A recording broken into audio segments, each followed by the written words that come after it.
Bill लेकर के आ रही है।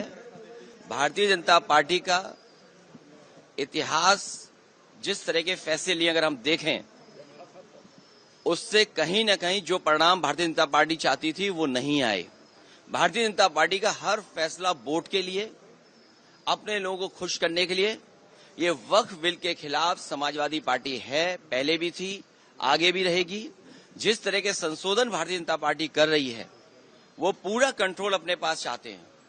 जो एडमिनिस्ट्रेटिव पावर है वो पूरा का पूरा अपने पास रखना चाहते हैं। इस देश ने वो समय भी देखा है कि जिस समय एडमिनिस्ट्रेटिव गलत फैसले की वजह से भारत की जो संस्कृति रही, भाईचारा रहा, उसके खिलाफ खाई पैदा की है।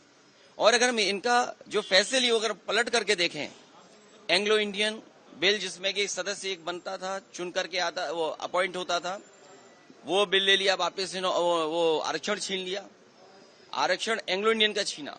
नोटबंदी से रुपया छीना, लेकिन भ्रष्टाचार बढ़ गया, रुपए आज भी निकल रहे हैं। जीएसटी कानून लाए, उधर व्यापारियों का सब कुछ छिन गया। दिन भर वो केवल जीएसटी का चक्कर काट रहे हैं। तो जीएसटी हो, नोटबंदी हो या अन्य फैसले हों, ये छीनने का काम करते हैं, लोगों का कुछ न कुछ छीनने का काम करते हैं। वक्फ के माध्यम से ये कहीं न कहीं संदेश ये देना चाहते हैं कि अपना वोट बैंक ठीक कर लें, क्योंकि नौकरी दी नहीं, रोजगार दिया नहीं, किसान की आय दोगुनी हुई नहीं, तो इनका वोटर भी इनसे नाराज है। देखिए, जिस वोटर को ये तुष्टीकरण कहते थे, हम लोग तुष्टीकरण कर रहे हैं, क्या ये तुष्टीकरण नहीं दे रहे हैं, कर रहे हैं किट बांट करके। अभी ईद पर जो किट दी है, क्या ये तुष्टीकरण में नहीं आएगा? क्योंकि इनको पता है इनका वोट खिसक गया है। अभी तक तो ये हिंदू भाइयों को गुमराह करते थे, अब इनकी कोशिश है कि मुसलमान भाइयों को भी गुमराह कर दें। सर, वो कह रहे हैं वक्फ पे विपक्ष गुमराह कर रहा है। सर कह रहे हैं कि वक्फ पे विपक्ष आप एंग्लो इंडियन इन्होंने छीना, क्या विपक्ष ने गुमराह किया?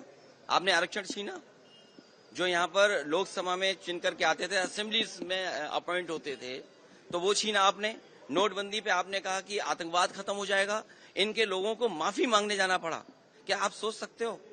फौज के गलत फैसले की वजह से, हालांकि नई बात बनती ये कहने की है, लेकिन फिर भी कह रहे हैं, एक घटना ऐसी हुई जिसमें इनको माफी मांगनी पड़ी है फौज के बड़े अधिकारी को जाकर के, जो गलत एनकाउंटर हुआ था। तो इन्हीं की वजह से आतंकवाद बढ़ रहा है। नोटबंदी फैसला लिया, क्या भ्रष्टाचार नहीं बढ़ा?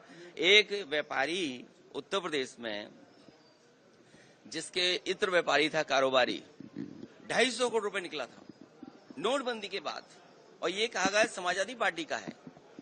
जब इनकी बदनामी हुई, इनका फैसला गलत हुआ,